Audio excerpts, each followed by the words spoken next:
프랑스 철학자 레비나스는 전체성과 무한이라고 하는 저서를 통해서 타자의 얼굴은 나를 책임으로 부르는 계시적 사건이라고 말합니다.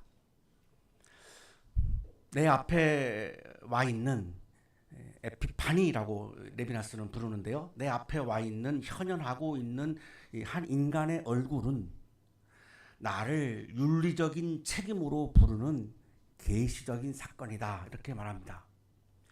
나는 얼굴 없는 신과 싸우지 않고 타자의 표현과 타자의 계시에 응답한다.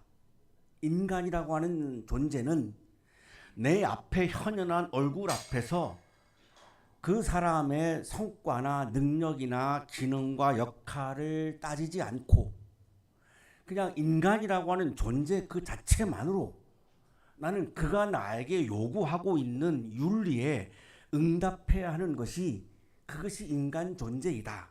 그것이 인간의 윤리의 가장 기본이다. 이렇게 강조합니다. 이것을 설명하는 과정에서 이렇게 말합니다. 얼굴은 너는 살해할 수 없을 것이다라고 말한다.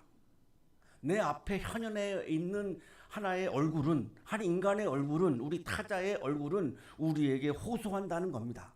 나를 해치지 말라고, 나를 살해하지 말라고, 나에게 상처 주지 말라고, 나를 지배하려고 하지 말라고, 그냥 나를 있는 그대로 보아달라고, 내가 가지고 있는 능력과 내가 이루어낸 업적이나 성취를 가지고 나를 평가하지 말라고, 나를 판단하지 말라고, 그냥 하나의 인간으로 그냥 있는 그대로 보아줄 수 없느냐고.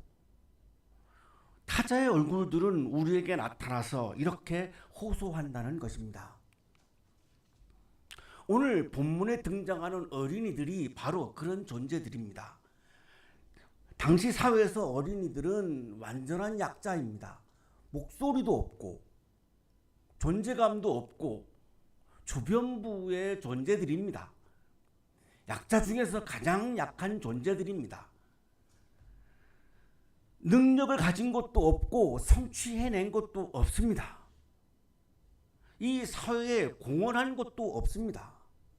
우리가 그렇게 중요하게 여기는 공로, 공적, 업적, 능력 아무것도 없습니다. 그러나 놀랍게도 오늘 본문은 예수님께서 이 어린 아이들을 하나님 나라의 중심에 세우는 것을 말씀합니다. 우리가 이 본문을 잘 알고 있는 본문이지만 이 왜 어린이들을 하나님께서는 이 업적도 없고 공로도 없는 이 어린이들을 왜 하나님 나라의 중심부에 세웠을까? 우리가 좀 깊이 생각하지 않고 있는 본문 중에 하나입니다. 오늘날 우리 청년들은 나의 능력과 나의 역할을 증명해내지 못하면 사회에서 뒤처질 것이라고 하는 불안감을 가지고 살아갑니다. 두려워합니다. 나보다 월등히 능력이 많은 사람들이 있고 나보다 월등히 무언가를 성취할 수 있는 것이 많이 갖고 있는 사람들이 있기 때문에 나는 뒤처질 것이라고 하는 그런 두려움 속에서 하루하루를 살아갑니다. 기쁨이 없습니다. 평화가 없습니다. 우리가 이렇게 살려고, 기쁨도 없이 평화도 없이 이렇게 살려고 우리가 태어났고 하나님이 나를 이 땅에 보내셨고 내가 오늘 하루도 일상을 살아가고 있는 것인가 질문하지 않을 수가 없습니다. 그런데 이런 세상에서 살고 있는 우리들을 향하여 예수님께서는 조건 없는 받아들임, 조건 없는 환대를 말씀합니다. 우리의 능력을 따지지 않고 우리의 공로를 따지지 않고 예수님께서는 하나님 나라의 중심부에 이 어린이들을 아무 조건 없이 세우신다는 것입니다. 능력과 성과를 중요시 여기는 이 세상에서 살고 있는 우리들에게는 굉장히 낯선 것입니다. 받아들이기 어렵고 이해하기 어렵습니다. 여기서 우리는 자꾸만 성서의 말씀은 추상적이고 이상적이다라고 하는 생각을 하게 됩니다. 과연 예수님이 추상적인 이야기, 현실과 동떨어진 이야기를 말씀하셨을까요? 치열하게 로마 제국 아래에서 신음하며 살고 있는 그 사람들 앞에서 그냥 추상적인, 이상적인 동화 같은 이야기를 하셨을까요? 오히려 예수님은 더 치열한 현실적인 이야기를 하신 겁니다. 이러한 하나님 나라가 세워지지 않고서는 우리는 아무리 신앙을 가지고 산다 할지라도 진정한 기쁨과 평화를 누릴 수 없다는 것입니다. 우리 그리스도인만이라도, 교회만이라도 성과와 공로를 따지는 공간이 아니고 존재 자체를 그냥 조건 없이 받아들여주고 환대해주는 공동체가 되어야 한다는 것입니다. 그렇지 않으면 그 공로와 성과를 놓고 경쟁하는 세상에서 살다가 너무너무 지쳐있는 사람들이 쉴 곳이 없다는 것입니다. 희망을 갖기 어렵다는 것입니다. 여기에 이런 세상도 있구나, 이러한 세상이 더 세상에 확산되어 가야 되겠구나라고 하는 희망을 가질 수 없다는 것입니다. 예수님을 만나고 있는 사람들 그 공동체만이라도 무조건적인 받아들임, 무조건적인 환대, 이거의 근원은 하나님입니다. 그 하나님의 무조건적인 환대와 받아들임을 실천해야 하기 때문에 이렇게 강조하신 겁니다.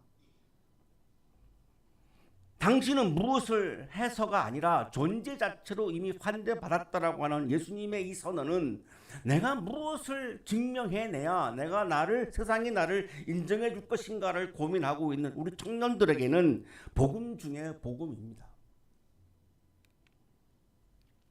오늘의 질문은 이것입니다. 하나님의 나라는 강한 사람들, 능력 있는 사람들이 쟁취하는 나라인가?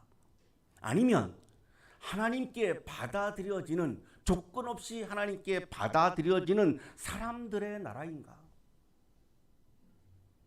우리가 신앙생활하고 있는 목표 중에 가장 중요한 것 중에 하나가 하나님 나라일 것입니다. 그 하나님의 나라는 어떤 사람들이 들어가는 것인가? 이 세상에서 능력이 많고 공로가 많은 사람들이 들어가는 나라인가?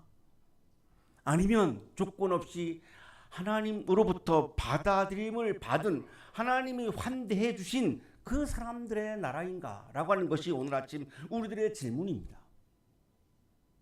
오늘 본문은 이 질문에 대해서 명확하게 대답해 주십니다. 사람들이 어린이들을 예수님께 데리고 옵니다. 쓰다듬어 주기를 바랍니다. 쓰다듬다라고 하는 이 단어는 그냥 접촉이 아니고 축복을 의미합니다. 독일의 성서학자 그닐카는 이렇게 설명해 줍니다. 어루만진다는 것은, 쓰다듬다는 것은 축복을 내리는 것을 시사한다. 단순히 악수하고 단순히 스킨십을 의미하지 않습니다. 부모님들은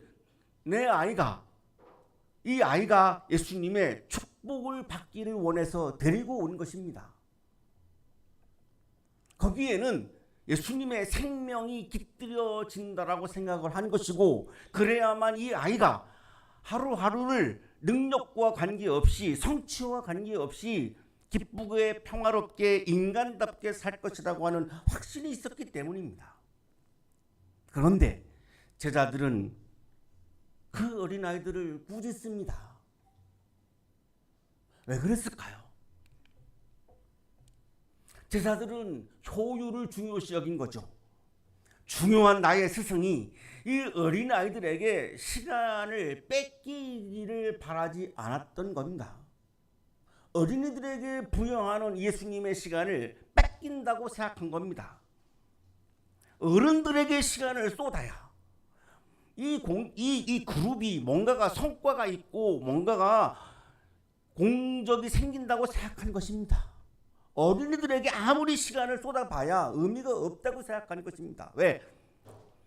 아무런 능력과 공로가 없는 보잘것 없는 아이들이니까요. 우리가 살고 있는 우리 세상의 원리이죠. 효율성이 중요하죠. 그 효율성을 보면서 제자들은 아이들의 얼굴을 보지 못했습니다. 얼굴의 계시를, 얼굴의 현현을 보지 못했습니다. 이 얼굴의 호소를 듣지 못했습니다. 오로지 우리 선생님의 효율성만을 보는 것입니다. 이것이 오늘을 살고 있는 우리들의 세상의 원리입니다. 부정할 수 없는, 피할 수 없는, 인정할 수밖에 없는 원리입니다.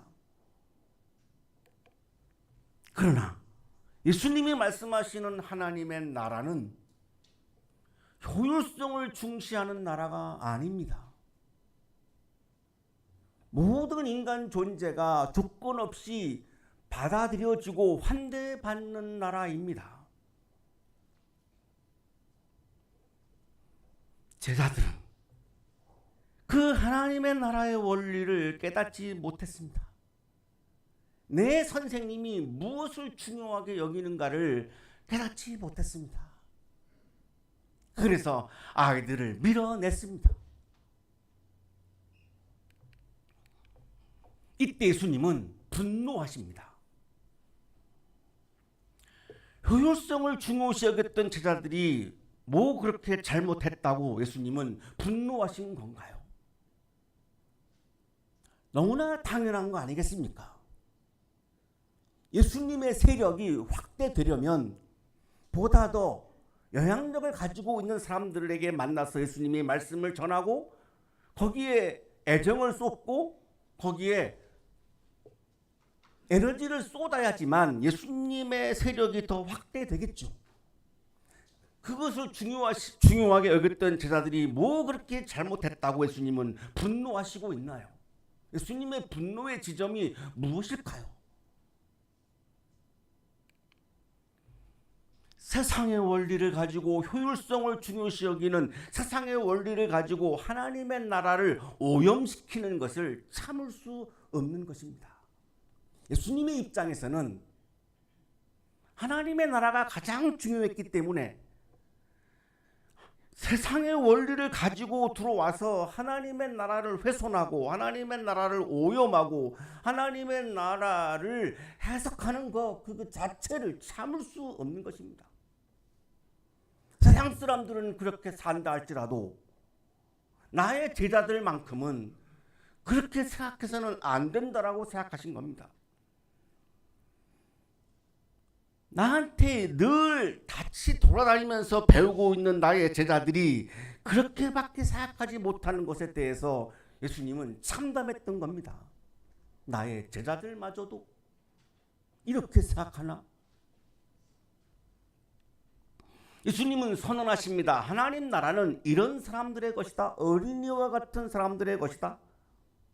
어린이들이 무엇을 했다고, 무슨 공로가 있다고, 무슨 업적이 있다고, 무슨 능력이 있다고 어떻게 해서 하나님의 나라는 어린이와 같은 사람들의 것이라고 말씀을 할까요? 우리가 생각하고 있는 하나님의 나라와는 많은 결이 다름을 보여줍니다. 하나님의 나라는 우리의 업적과 능력으로 들어가는 나라가 아님이 분명합니다. 전적인 하나님의 은혜로 주어지는 나라입니다. 하나님이 우리를 받아들여 주셔서 우리를 환대해 주셔서 들어가는 나라입니다. 그런데 제자들은 그것을 뒤엎었기 때문에 예수님은 분노하고 계십니다. 그리스도인으로 살아가고 있는 우리들도 일상을 살아가면서 이렇게 연약한 사람들을 공로가 없다고, 업적이 없다고, 능력이 없다고 주변부로 밀어내며 살고 있지는 않습니까? 그리스도인은 달라야죠. 교회는 달라야죠. 세상이 그래도 그리스도인들만은, 교회만은 달라야죠. 왜? 예수님이 그렇게 가르치셨기 때문입니다. 내가 진정으로 너에게 말한다. 누구든지 어린이와 같이 하나님의 나라를 받아들이지 않는 사람은 거기에 들어가지 못할 것이다. 하나님 나라에 들어가는 것의 중요한 핵심은 순수함이 아닙니다. 어린이처럼 순수한 사람들이 들어간다라고 말씀하지 않습니다. 이렇게 말씀합니다. 어린이와 같이 하나님 나라를 받아들이지 않는 사람은 거기에 들어가지 못할 것이다. 하나님 나라에 들어가는 사람들은 어린이와 같이 하나님의 나라를 받아들이는 사람들이 들어간다는 겁니다.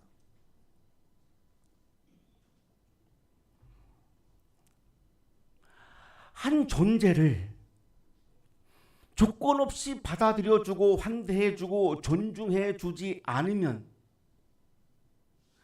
하나님 나라에 들어가기가 어렵다는 것입니다. 하나님 나라의 이 원리를 수용하지 않으면 하나님 나라에 들어가기 어렵다는 것입니다. 누가 하나님 나라에 들어가는가? 하나님 나라의 이 원리를 받아들이는 사람들이 들어간다는 겁니다. 그런데 왜 어린이일까요? 어린이들은 잘 받아들이거든요. 어린이들은 잘 받아들입니다. 초등학교, 중학교, 고등학교 교육이 중요한 이유 중에 하나는 잘 받아들입니다. 여기 우리 청년들이 많이 있지만 대학생만 되어도 머리가 커서 잘 안 받아들입니다.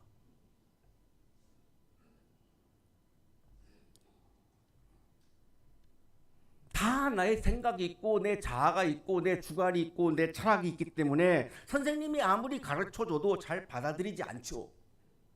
어린이들은 선생님이 말씀하면 90% 이상을 받아들입니다. 받아들임의 문제를 말씀하고 있는 겁니다. 어린이들은 쟁취하지 않죠. 선물로 받습니다. 부모님을 의존합니다. 어른들을 의존하죠. 어른들을 신뢰합니다. 그렇게 하나님을 의존하고 하나님을 신뢰하고 하나님이 받아들여 주기를 그냥 바라고 하는 그 어린아이들, 그런 사람들이 하나님 나라에 들어간다는 것입니다. 나의 자격과 나의 능력을 증명하는 사람이 하나님 나라에 들어가는 것이 아니라 나를 비우고 하나님의 나라의 원리를 받아들이는 사람들이 들어간다는 것입니다. 신약성서학자 프란스는 하나님 나라를 받아들인다라고 하는 의미를 이렇게 설명해 줍니다. 하나님 나라를 받는 것은 예수가 심어주려고 오신 근본적 가치를 각기꺼이 받아들이면서 하나님의 자발적 백성이 된다는 것을 의미한다. 예수님이 말씀하시는 하나님 나라의 원리, 하나님 나라의 가치, 하나님 나라의 세계, 그거를 계시로 받아들이는 사람들이 하나님 나라에 들어간다는 것입니다. 그러나 여전히 세상의 원리에 매몰되어서 살아간다면 하나님의 나라를 경험하기 어렵다는 것입니다. 그리고 나서 예수님께서는 어린이들을 껴안으십니다. 포옹하십니다. 그리고 부모님들이 바랬던 거죠. 축복해 주십니다. 예수님이 어린이들에게 하셨던 행위는 가장 먼저 하신 것이 껴안으셨습니다. 가르침보다 껴안음이 먼저였습니다. 충고보다 껴안음이 더 먼저였습니다. 축복보다도 껴안음이 더 먼저였습니다.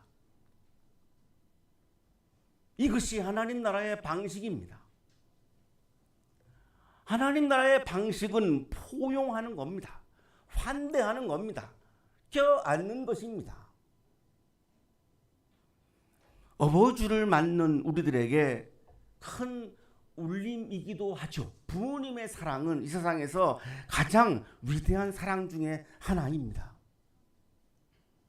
자녀가 완벽해서가 아닙니다. 자녀의 연약함에도 불구하고 부모님들은 자녀들을 자신의 몸처럼 받아들이고 환대합니다. 이러한 부모님의 사랑의 원형은 하나님의 사랑에 있습니다. 그래서 부모님의 사랑이 위대한 겁니다. 그래서 그 부모님의 사랑을 기억하기 위해서 우리가 오늘 어버이 주일을 드리고 있습니다. 그거를 기억해내지 못하면 우리 자녀들은 부모님들의 이 위대한 사랑을 다시 한번 내 마음속에 채우지 못한다면 어버이 주일은 아무런 의미가 없습니다. 우리는 지금 부활절기를 지내고 있습니다. 부활은 물론 죽음을 이긴 승리의 사건이기도 합니다만 우리는 2주간, 3주간에 걸쳐서 부활의 시작은 죽어도 끝까지 포기하지 않는 하나님의 끈질긴 사랑, 지독한 사랑, 미친 사랑이 부활의 출발이었다고 묵상했습니다. 바로 예수님께서 어린이들을 지금 껴안고 있는 이 장면은 바로 그 하나님의 끈질긴 사랑, 끈질긴 포옹, 끈질긴 환대를 보여주고 있는 장면입니다. 이렇게 나와 생각이 다른 사람들도, 나와 얼굴이 다른 사람들도 내가 이렇게 껴안고 포옹하고 환대하는 나라가 하나님의 나라입니다. 그것을 실천하는 곳이 바로 교회입니다. 그것을 실천하는 사람들이 바로 그리스도인들입니다. 동학의 2세 교조 해월 최시영은 어린이들을 하늘님같이 존중하라고 말합니다. 도가 부인이 동학교도 여성들은, 우리로 말하면 여선교회죠.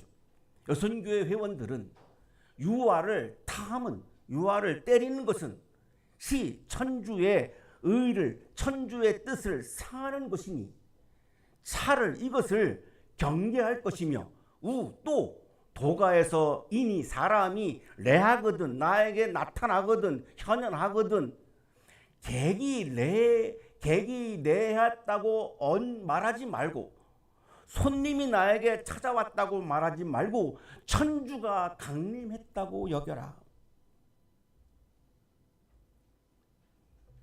예수님의 마음을 아주 비슷하게, 유사하게 우리들에게 설명해 줍니다. 윤석산 교수는 이 해월의 말을 이렇게 풀이해 줍니다. 어린아이를 때리는 것은 하늘님의 뜻을 상하게 하는 것이라는 해월의 말은, 내수도문에서 어린이를 때리는 것은 하늘님을 치는 것이라는 말로 전환된다.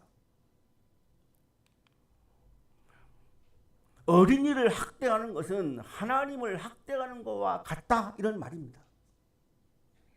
이러한 어린이에 대한 사상이 3대 교조 손병위의 사위인 방정환의 어린이 운동으로 이어집니다. 방정환은 아이들을 가르치기보다는 먼저 존중했습니다. 교육의 대상으로만 보지 않고 존귀한 인격으로 대우했습니다. 이것이 방정환의 어린이 운동입니다. 이 방정환의 어린이 운동은 예수님께서 어린아이들을 포옹하고 껴안으셨던 그 장면의 현대적 실천이기도 합니다. 처음에 우리는 물었습니다. 하나님 나라는 능력이 많은 강한 사람들이 쟁취하는 나라인가? 하나님의 나라를 받아들이는 사람들의 나라인가? 오늘 본문은 분명히 말씀합니다. 하나님의 나라는 성취하는 나라가 아니라 받아들이는 사람들의 나라라고. 우리는 이미 하나님께 무조건적으로 받아들여진 사람들입니다. 우리가 죄인임에도 불구하고 하나님은 우리를 의인으로 여기시며 우리를 이미 받아들여 주셨습니다. 그 하나님의 환대와 하나님의 포옹을 경험한 우리들은 이제 다른 사람들을, 다른 타자들을 나는 포옹하고 환대하는 삶으로 이어져 가야 합니다. 사랑하는 한양 가족 여러분, 우리 한양대학교회만으로도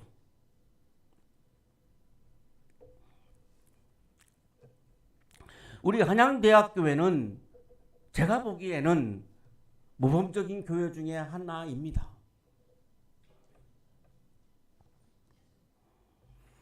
우리 신 회장님만 동의하시고 다른 분들은 좀 야유하시는 것 같은데,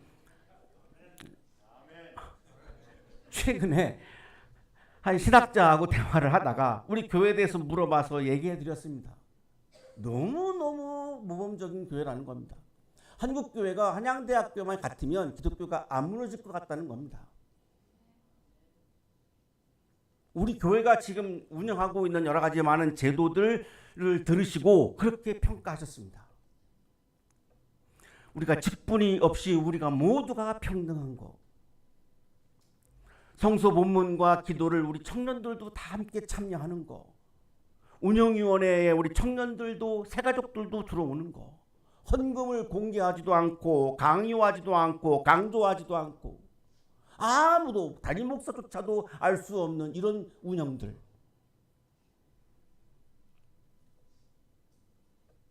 그러나 거기서 그쳐서는 안 됩니다. 우리에게 남아있는 과제가 있습니다. 사람을 성과로 나누지 않고 우리 모두가 우리 구성원들을 서로의 부족함을 포옹으로 채워주는 그런 진정한 신앙 공동체가 되기를 소망합니다. 그것이 주님이 기뻐하시는 교회입니다. 우리가 서로를 조건 없이 용납해 줄 때, 부족함을 서로가 채워주고 안아주고 포옹해 줄 때 비로소 받아들임의 기적인 하나님의 나라가 시작될 것입니다. 하나님의 나라를 향하여 힘차게 나아가는 우리 한양대학교가 되기를 간절히 축원합니다.